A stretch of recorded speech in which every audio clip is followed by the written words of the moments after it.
Assalamualaikum warahmatullahi taala wabarakatuh. Hamdan wa syukran lillah, amma ba'du. Puji syukur kehadirat Allah Subhanahu wa taala atas rahmat taufik dan hidayahnya, serta salawat dan salam tetap tercurah limpahkan kepada baginda Rasulullah sallallahu alaihi wasallam.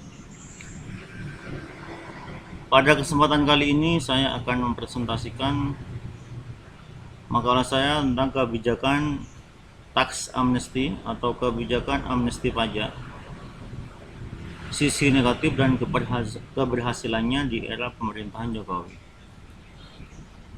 Makalah ini dibuat sebagai tugas pada materi kuliah Politik Ekonomi Islam Profesor Dr. Y. Haji Imam Mawardi.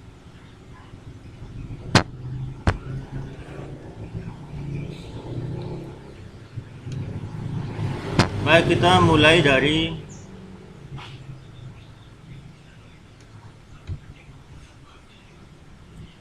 covernya. Jadi kebijakan amnesti pajak, sisi negatif dan keberhasilannya di era pemerintahan Jokowi.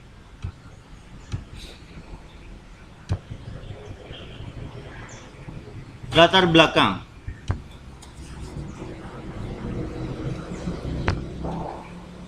Yang pertama, tax amnesty merupakan sarana bagi pemerintah untuk meningkatkan pendapatan negara dan kepatuhan wajib pajak untuk memenuhi kewajiban sebagai warga negara.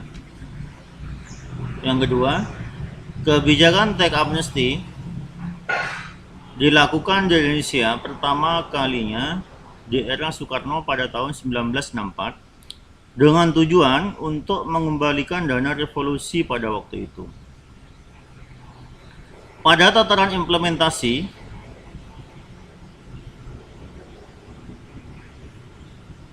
pada era tersebut tidak berjalan dengan baik karena situasi politik dan perekonomian nasional yang tidak kondusif akibat terjadi G30 SPKI pada tahun 1965.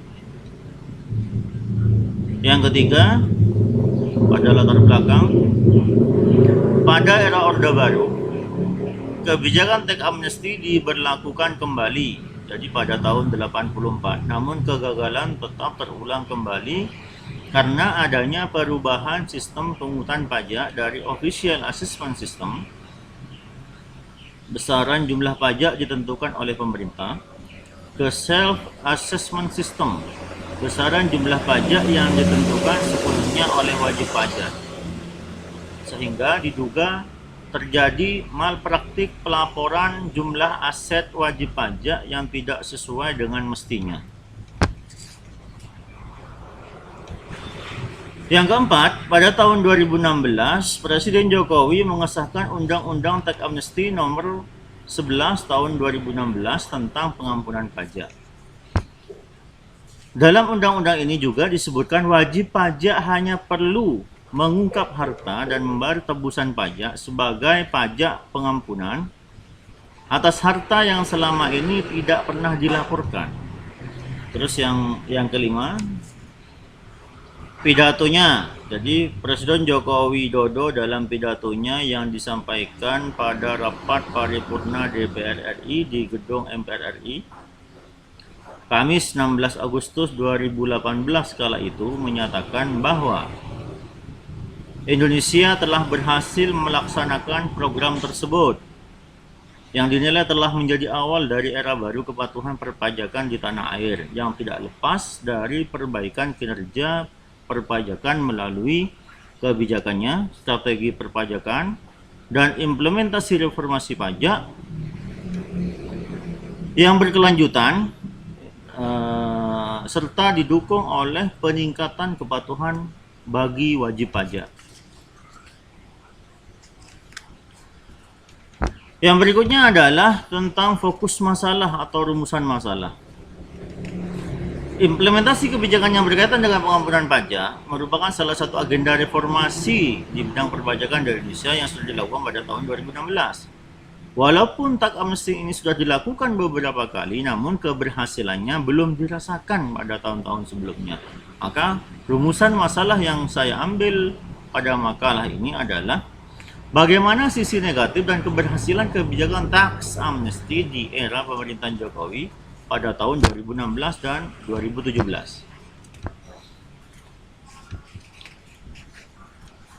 Tinjauan pustaka.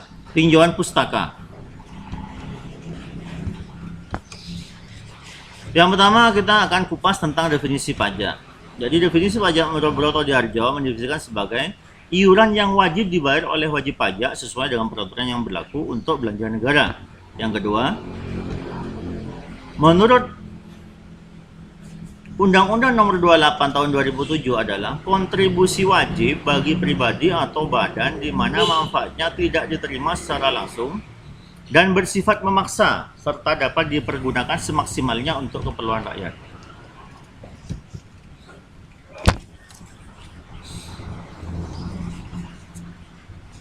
Baik, kita mulai dari sistem pemungutan pajak. Setelah kita bahas tentang definisi, kita bahas sistem pemungutan pajak secara umum. Sistem pemungutan pajak di sini yang pertama adalah self assessment system. Yang kedua adalah official assessment system. Yang ketiga adalah withholding assessment system. Kita kupas yang pertama, dalam self assessment system di sini, wajib pajak berperan aktif dalam melakukan kewajibannya. Seperti menghitung sendiri besaran pajak yang akan dibayarkan misalkan. Yang kedua, untuk official assessment system, ini peran kendali atau kendali peran aktif dilakukan oleh fiskus, pemerintah. Sedangkan wajib pajak hanya menerima laporan pemberitahuan besaran yang akan dibayarkan oleh wajib pajak itu sendiri. Yang ketiga adalah withholding assessment system di sini menitik beratkan pada pihak ketiga dalam hal perhitungan pajak wajib pajak. Jadi sistem pemungutan ini berlaku setelah masa reformasi pada tahun 83 hingga saat ini. Hingga saat ini self-assessment system. Namun konsekuensi yang didapat dari sistem ini, para wajib pajak berkecenderungan untuk menekan perhitungan beban pajaknya seminimal mungkin. Yang berikutnya adalah definisi tentang tax amnesty.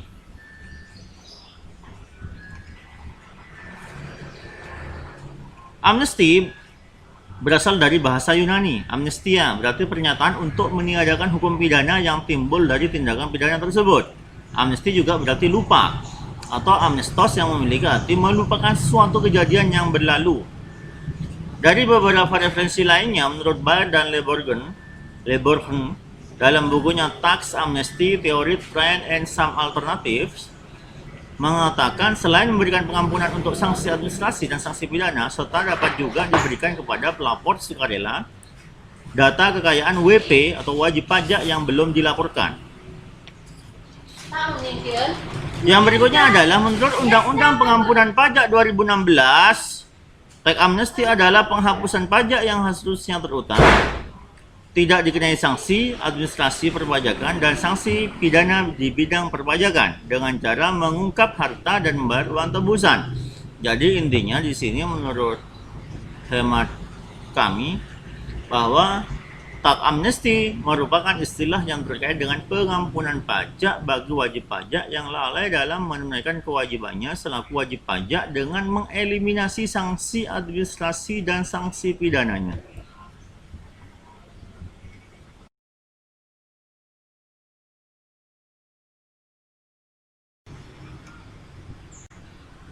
Dasar hukum dalam tax amnesty di sini yang pertama adalah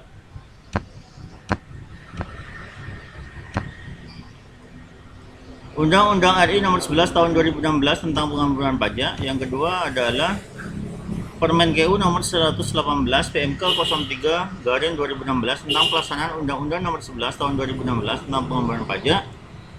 Yang ketiga, Permen KU Nomor 119 PMK 03 Garing 2016 tentang penetapan bank persepsi bertindak sebagai penerima uang tebusan. Yang keempat, Peraturan Direktur Jenderal Pajak Per 07 PJ garing 2016.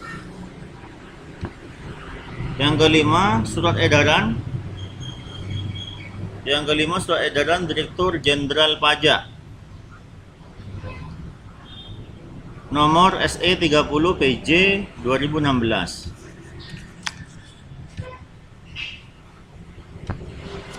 Tujuan dilakukannya tax amnesty di sini, yang pertama adalah mempercepat pertumbuhan dan restrukturisasi ekonomi melalui pengalihan harta, yang antara lain akan berdampak terhadap peningkatan likuiditas domestik, perbaikan nilai tukar rupiah, penurunan suku bunga, dan peningkatan investasi. Tujuan kedua, mendorong reformasi perpajakan menuju sistem perpajakan yang lebih berkeadilan, serta perluasan basis data perpajakan yang lebih valid, komprehensif, dan terintegrasi. Yang ketiga, meningkatkan penerimaan pajak, antara lain akan digunakan untuk pembiayaan pembangunan.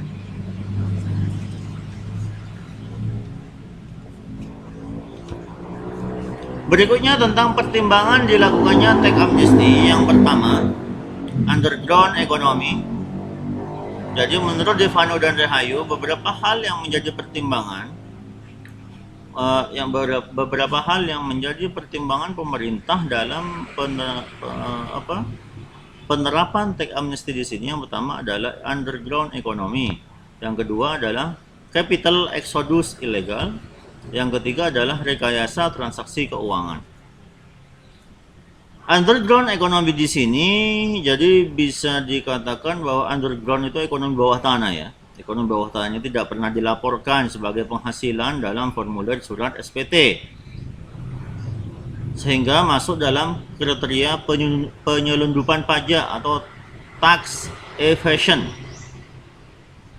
Kegiatan ekonomi ini lazimnya diukur dari besarnya nilai ekonomi yang dihasilkan dibandingkan dengan nilai produk domestik bruto atau PDB atau GNP, gross domestic product.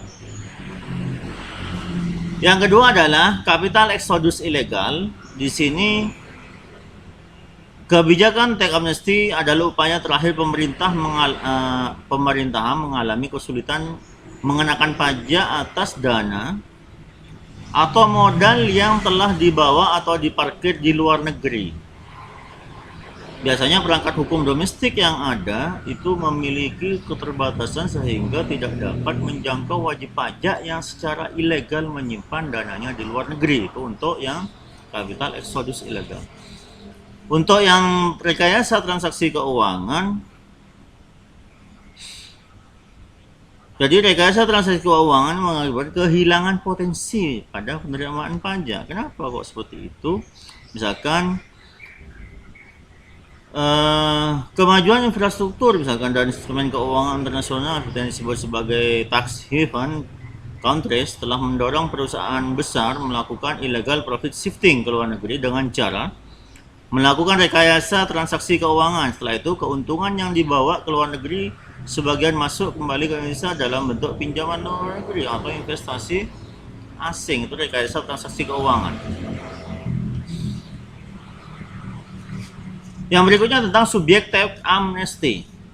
Subjeknya ada di Undang-Undang RI nomor sebagaimana ada di Undang-Undang RI nomor 11 tahun 2016 pasal bab 3 pasal 3 bahwa setiap wajib pajak berhak atas pengampunan pajak. Jadi setiap wajib pajak ya, dari subjek tax amnesty adalah setiap wajib pajak berhak atas pengampunan pajak melalui pengungkapan hartanya, kecuali sedang dilakukan penyidikan dan berkas penyidikannya telah dinyatakan lengkap oleh kejaksaan dalam proses peradilan atau menjalani hukum pidana. Kewajiban perpajakan terhadap subjek pajak seperti pajak penghasilan (PPh), pajak pertambahan nilai (PPN), dan pajak penjualan atas barang mewah atau PPNBM.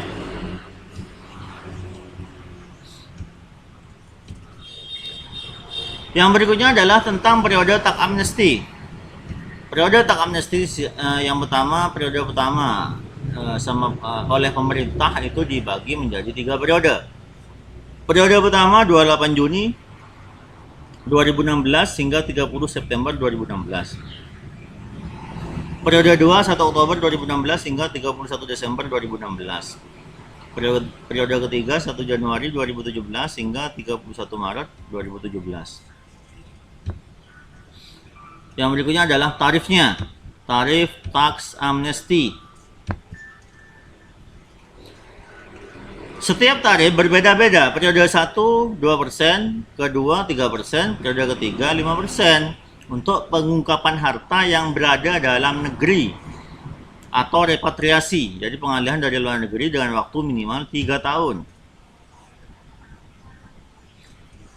Yang kedua, periode ke-1 4%, periode kedua 6%, periode ketiga 10%. Untuk apa? Pengungkapan harta yang di luar negeri jika hartanya tidak dialihkan ke dalam negeri. Terus yang ketiga, berlaku 0,5% jika hartanya yang diungkapkan kurang dari 10M. Dan berlaku 2% jika hartanya yang diungkapkan kurang dari 10M. Lebih besar daripada 10M. Tarif pengampunan pajak yang peredaran usahanya kurang dari 4,8 miliar sebagaimana sejak diundangkannya sampai dengan 31 Maret 2017.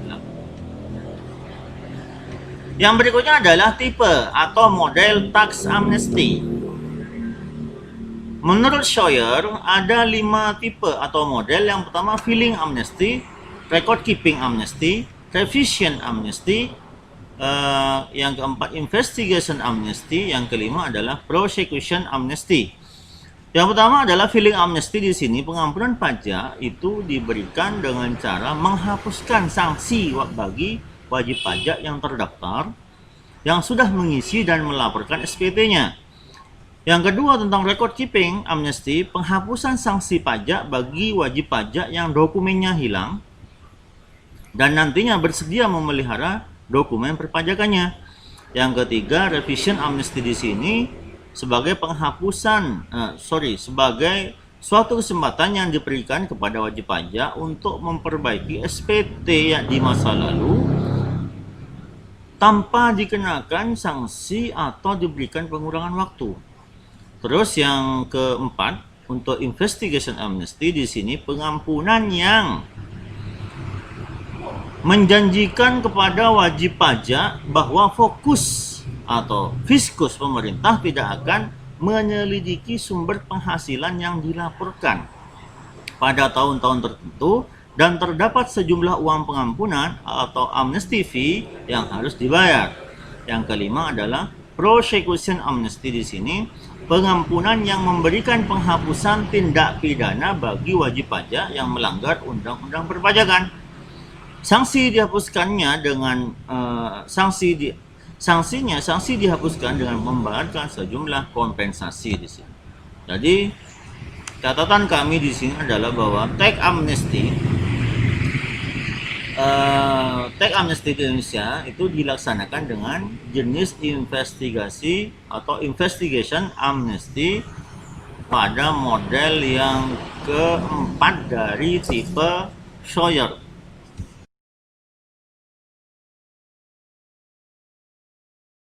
Berikutnya adalah tentang metode penelitian dalam makalah ini. Yang pertama adalah metode kualitatif dengan pendekatan deskriptif kualitatif. Yang kedua, pendekatan ini bertujuan untuk mendalami mengenai kebijakan tax amnesty di Indonesia. 3. Sumber data dan informasi berasal dari data sekunder yang berasal dari penggalian informasi dari berbagai sumber, bahan seminar, media massa, media elektronik, dan lain-lain, serta didukung pula dengan kajian pustaka. Yang berikutnya adalah pembahasan. Keberhasilan kebijakan tax amnesty di Indonesia.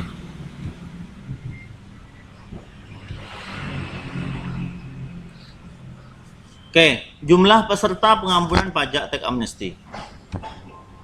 Dari segi jumlahnya, jumlah peserta pengampunan pajak periode 1 393.358, periode 2 223.000, periode 3 356.172.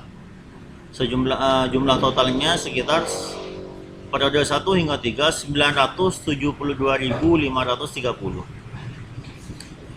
Peserta wajib pajak baru di sini 52.757. Total jumlah ini lebih sedikit dari SPT yang dilaporkan di kisaran 20,1 jutaan dan yang mempunyai NPWP di kisaran 32,7 jutaan.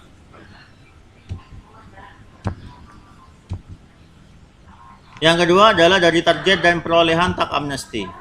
Yang pertama, harta deklarasi 4.000 triliunan, realisasi 4.734 triliun, jadi over target ya. Yang kedua, perolehan repatriasi 1.000 triliun, realisasinya adalah 157 triliun, tidak tercapai dari target. Yang berikutnya adalah uang tebusan 165 triliun, realisasi 135 triliun, tidak tercapai juga dari target yang dicanangkan.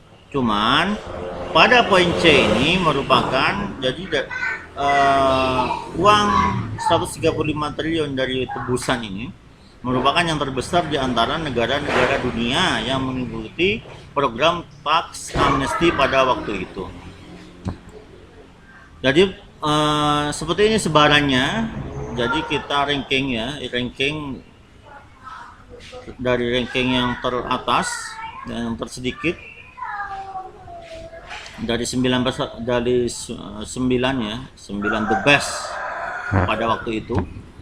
Yang pertama adalah India 1,4 triliun uang tebusannya, Afrika Selatan dapat 2,8, Belgia 5,9, Australia 7,4, terus Jerman 11,3, Spanyol 15,5, Chili 20,7 triliun, Italia 54,2 triliun, dan terakhir adalah Indonesia yang merupakan negara dengan perolehan terbanyak uang tebusan sejumlah 135 triliun.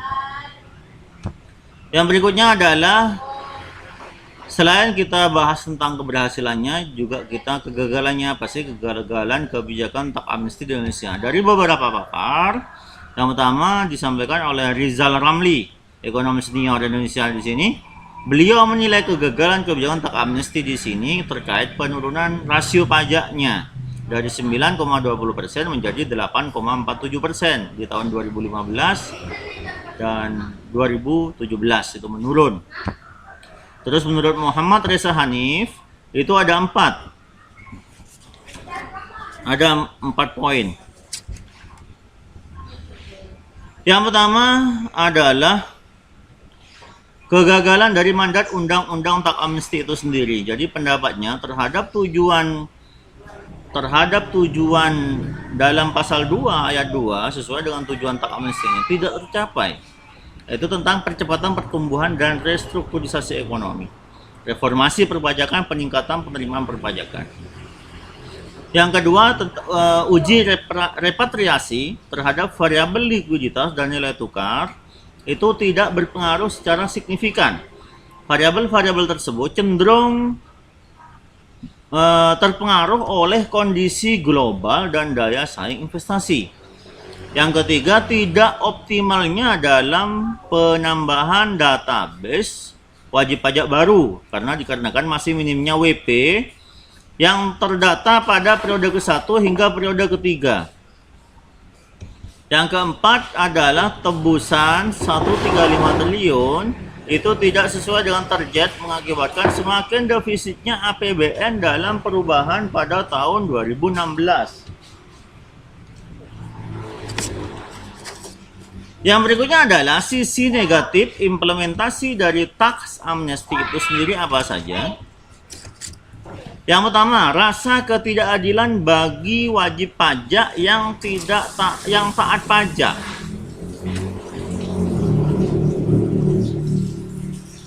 Di sini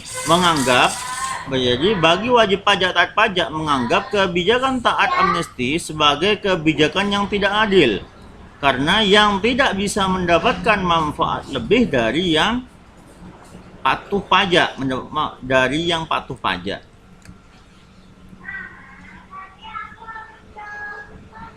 Kenapa kok membuat iri? Ada banyak fasilitas yang diberikan oleh pemerintah.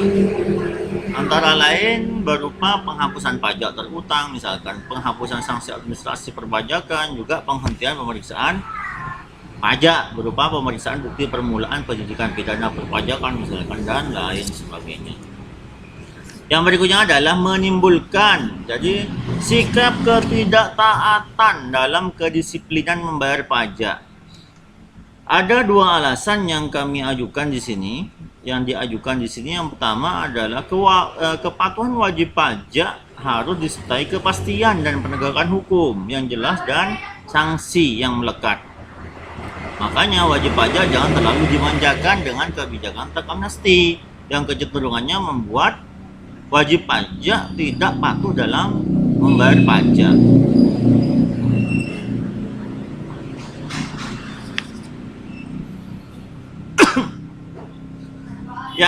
Yang berikutnya adalah dalam jangka pendek, tax amnesty bisa menghimpun dana pajak relatif cepat dan singkat, tapi dalam jangka panjang berdampak terhadap menurunnya kepatuhan sukarela jika kebijakan tersebut tidak terlaksana dengan cepat. Yang ketiga adalah kontra dengan penegakan hukum pajak. Jadi penegakan hukum pajak pada dasarnya atau pada prinsipnya, bagi yang tidak taat pajak sesuai dengan perundang-undangan yang berlaku diberikan punishment atau sanksi yang sesuai dengan sanksi yang sesuai dan yang berlaku. Tahun 2016 itu digadang sebagai tahun penegakan hukum pajak oleh Dirjen Pajak atau DJP sebagai upaya lanjutan atas program pada tahun sebelumnya, pada tahun 2015, yaitu tahun pembinaan pajak untuk menertibkan kembali administrasi dan pelanggaran bagi wajib pajak. Jadi berdasarkan penyalaan tahun 2016 sebagai tahun penegakan hukum pajak, maka semestinya kebijakan tax amnesty tidak sesuai dengan pencanangan tersebut. Hal ini dikarenakan bagi wajib pajak yang taat pajak harusnya dikenakan sanksi, bukan diampuni. Walaupun menurut hemat saya kebijakan tax amnesty ini juga sebagai stimulus bagi mereka yang tidak patuh dalam membayar pajak.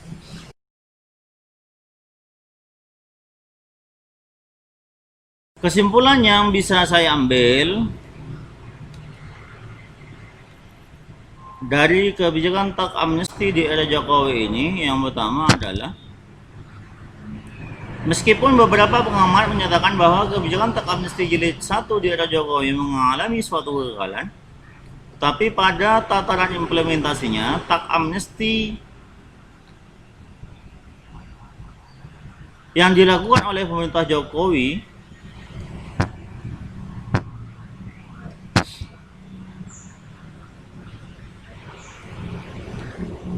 bisa dibilang berhasil, khususnya dalam deklarasi harta dengan melebihi target yang sudah dicanangkan sebelumnya.